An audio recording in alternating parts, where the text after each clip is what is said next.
Hello, ladies and gentlemen, and welcome to WHU Inside Business. Today, reporting from Palo Alto, California, I'm sitting with Mr. Alan Baum.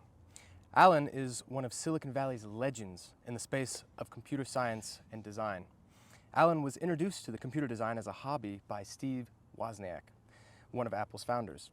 Prior to even attending college, he worked with Wozniak and Steve Jobs as a software writer for the Apple I and Apple II.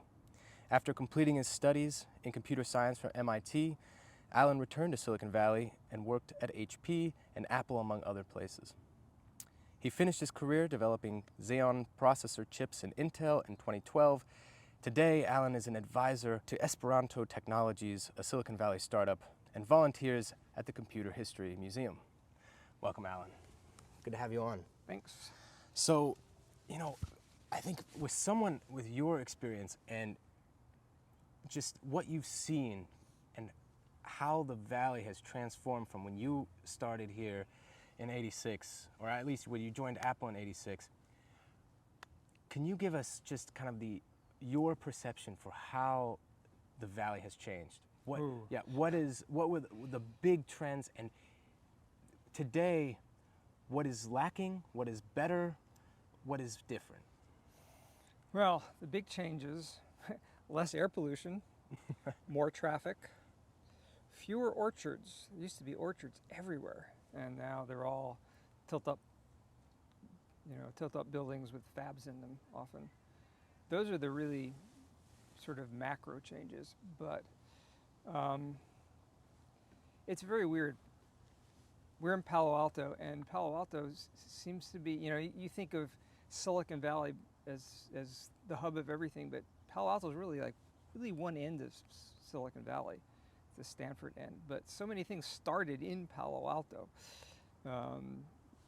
Fairchild started in Palo Alto. Intel started, maybe in Mountain View, a couple steps away from Palo Alto. I mean, literally a couple steps away from Palo Alto. And what was it about this area that drew in so much talent, so much energy, and the risk-taking? Why was everyone willing and able to take risks out here? That's a really interesting question, because it doesn't seem to happen in other places so much. I think, and there are lots of books about this, and I don't claim to be an expert, but venture capital seems to be the reason, and the mindset of the people giving venture capital. If you give somebody venture capital, you expect 9 out of 10 to fail or something, and then one hits it big. But that doesn't mean that they reject the other 9. They say, well, you tried, and yeah, this happened or that happened, and it wasn't because you were technically bad, you've been maybe a bad manager. We might give you more money to do something different, something technical, but not as a manager. So you're not a failure, you just failed at the wrong thing, or didn't succeed at the right thing. So I think that kind of, the venture capital and the mindset of those people had a lot to do with it. Gotcha. And you went to high school with Steve Wozniak and Steve Jobs. Yep. But you knew Steve Wozniak first. Yes. Is that right? Yeah. Okay.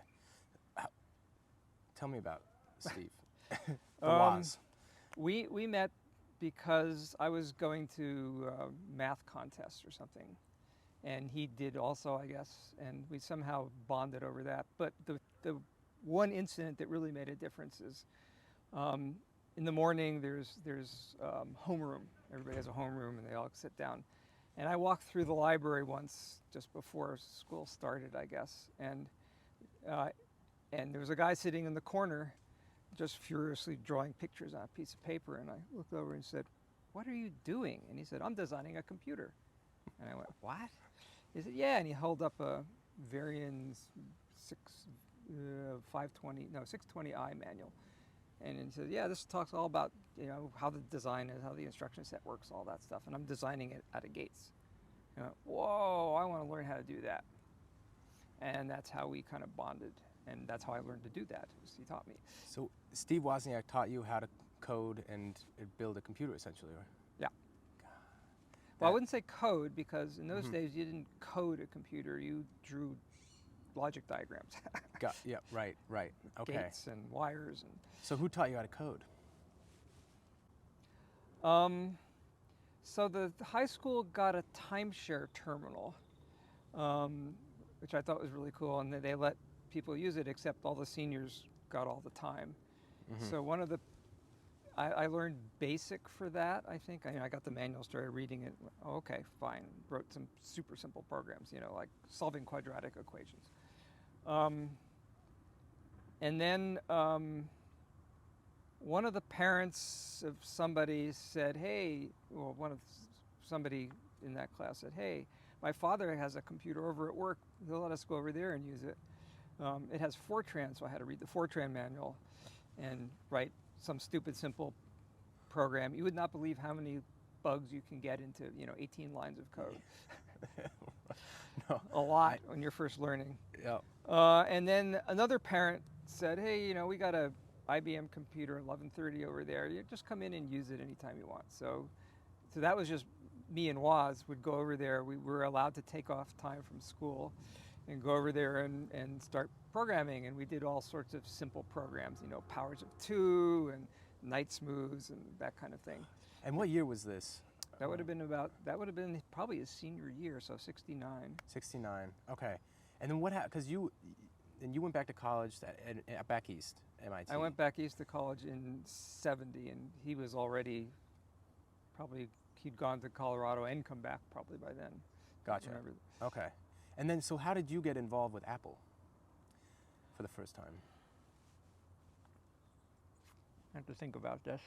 Well, Apple I started, I was, another long wandering story. Oh, bring it. There was a place called the People's Computer Center in Menlo Park, and it was like a drop-in computer center where they had a DEC PDP-8 and a teletype terminal, and you could type in BASIC. Mm-hmm. And I just went over there to see what it was like once, and there was a flyer outside that said, hey, we're going to meet, hackers or homebrew, we're going to meet and talk about doing your own computer. And I saw this and I told Steve Wozniak about it. And so we went over to Gordon French's garage for the first homebrew computer club meeting. and he had built an IMSI, I guess. Uh-huh. And Steve looked at it, and it was, lots of toggly switches. It was a real pain to use. Mm-hmm. And he had been consulting for a local timeshare company. He designed a little, basically a terminal, Mm-hmm. so that you could timeshare. I mean, call into a timeshare service. And it used just a regular TV monitor instead of buying a computer monitor. Huh. And at some point he said, hey, I got this monitor thing, and I could build the microprocessor chips. I could put something together and then just tie them together, and that was the Apple I. And we went to an electronics show in San Francisco where, lots of semiconductor people were exhibiting. Yeah. And one of the exhibitors was Mostech with a 6502, and they had like a glass goldfish bowl full of microprocessors, and for $20. So Steve plunked down $20 away with a microprocessor, and that's where the Apple I started.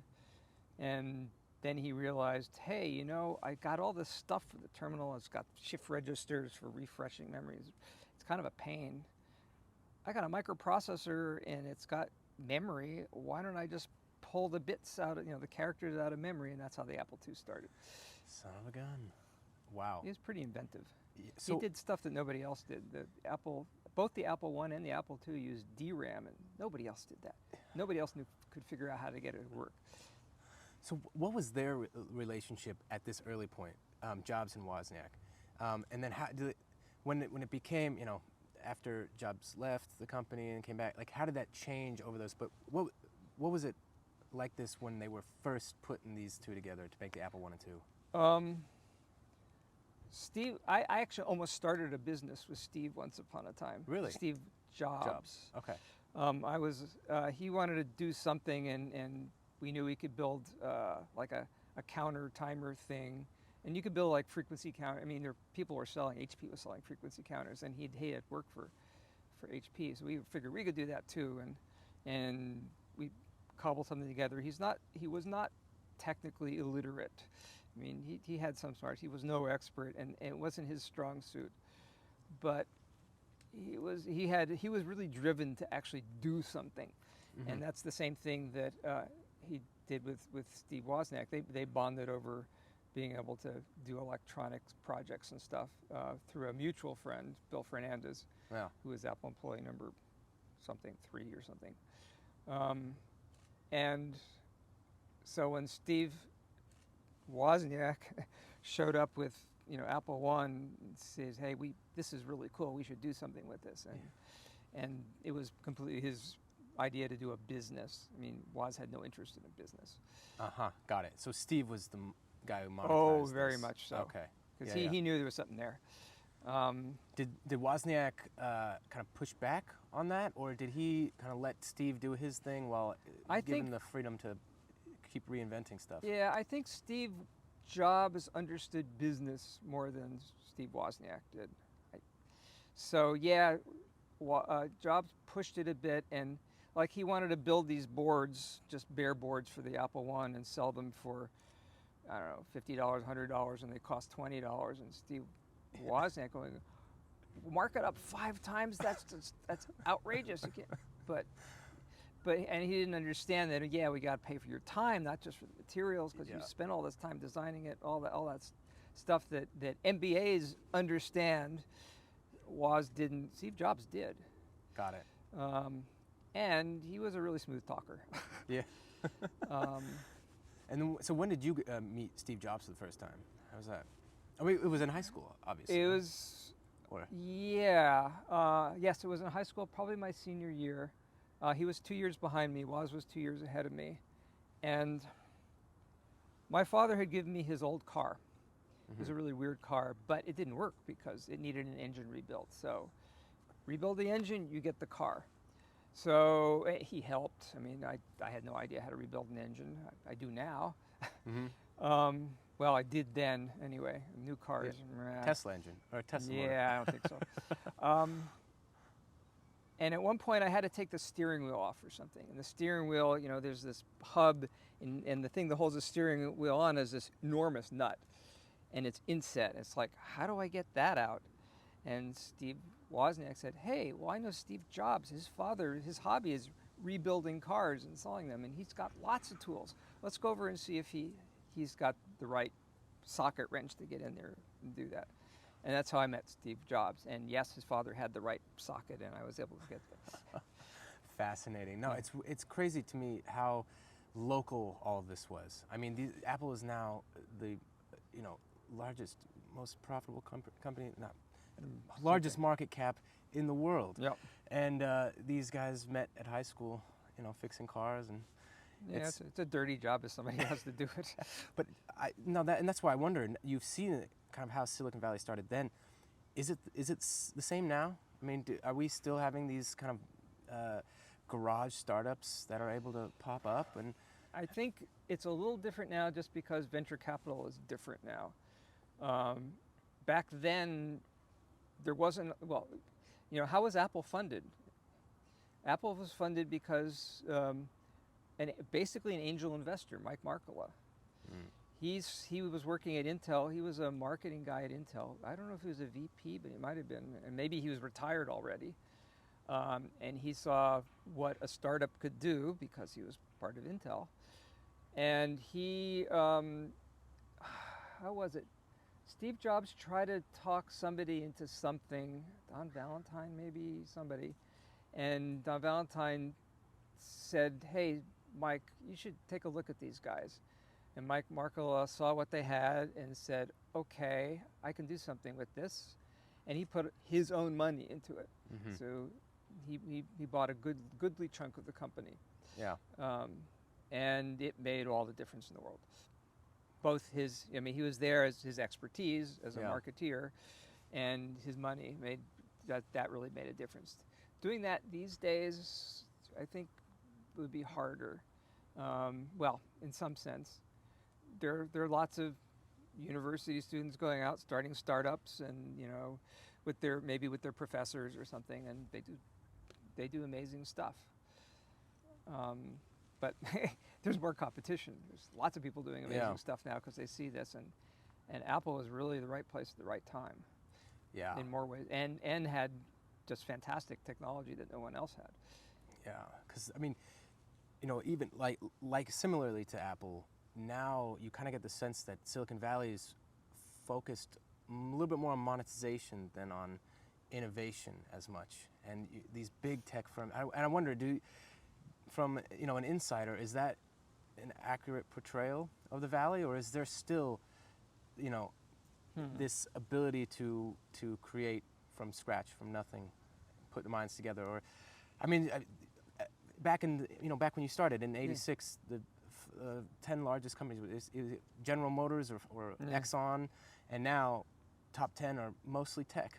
And so I just wonder, how does that change the dynamic and the atmosphere and the energy in the Valley when you have so much money and so much wealth and value that's being generated by these firms who, of course, then want to acquire all these other smaller ones? Yeah, there's a lot of that. Well, a lot of startups now just get bought. They don't turn into big things. They get bought and become a small part of a bigger thing. Yeah. There's a lot of that going on.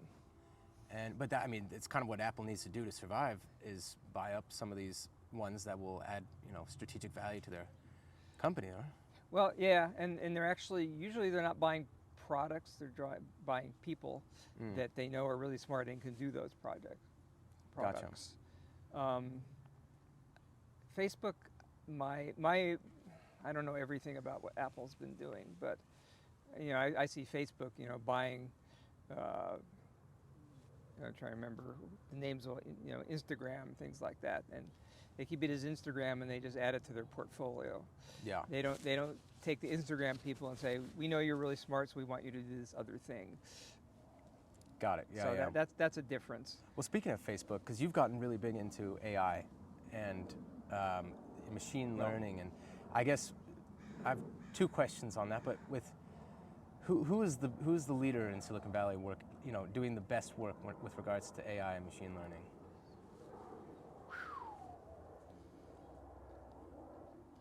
It's a many-faceted thing.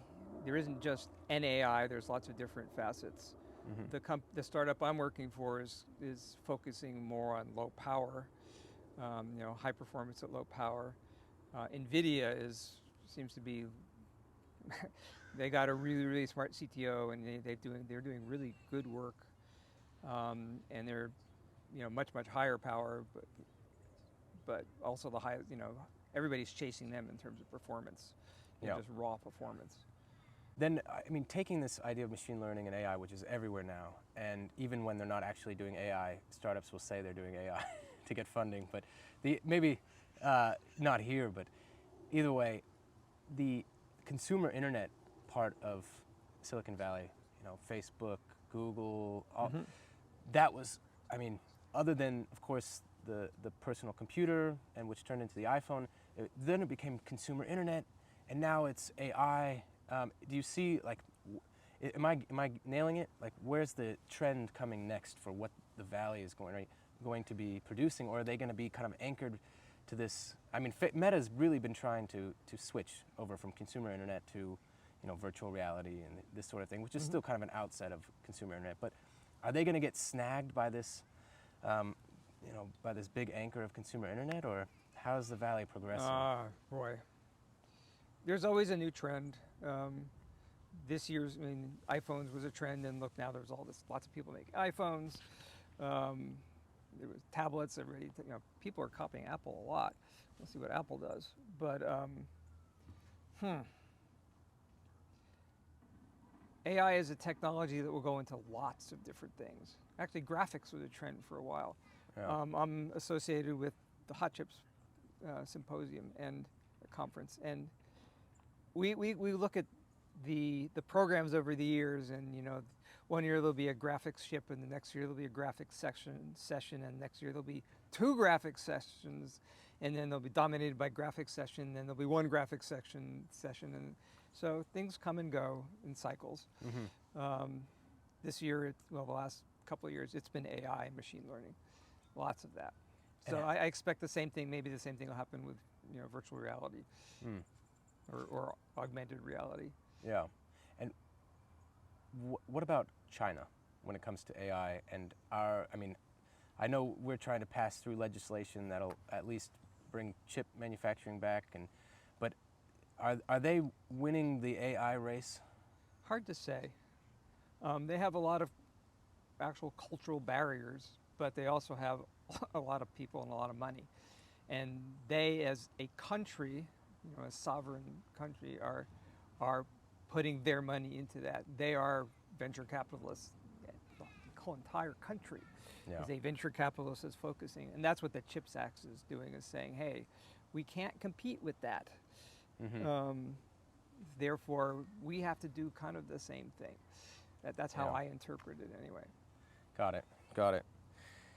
Yeah, and I mean, kind of bringing it back closer to home to our listeners in Germany, do you see kind of an oasis, an intellectual oasis like Silicon Valley out across the pond over in Europe emerging? People keep trying, and I think there are, again, one of these cultural barrier things. The thing I talked about, failure not really being a failure. It's just, hey, you got some experience there. How do you get good judgment is through bad experiences. Yeah. I think that there seems to be a lot of that going on, and it's very, very deep-seated cultural stuff. And I don't know how you get around that. That, again, that's just my interpretation. I don't know if that's really what's going on. Yeah. No, I sense a little bit of hesitation to fail from the old world. Yeah. A little bit, yeah. And people don't like to fail, but failure isn't an end game. It happens in between, and as long as you learn something from it, yeah, and learn the right thing from it. Speaking about learning things, it just comes to my last question. What books should every single one of us read, or one book that it should be on everyone's shelf? In having to do with like Silicon Valley and all that? Anything. You have to realize that I am a science fiction fan, so I read a lot of all science right, how about that? One nonfiction, one fiction. Nonfiction, just about anything by Steve Levy. By Steve Levy. Steve Levy wrote Hackers. He wrote an amazing book on Google and on Facebook. He got interviews with Zuckerman, so he's done, his books have been pretty impressive. And there are a few other, John Markoff has also written some pretty good books on the culture of Silicon Valley. And actually, Markoff lives 3 blocks that way. Oh, really? Well, Alan, thank you so much for taking the time. I really appreciate talking to you. It's really, really interesting to see this view into Silicon Valley. And to our viewers out there, thank you for watching. I'm Nick Peterson, and we'll see you next time.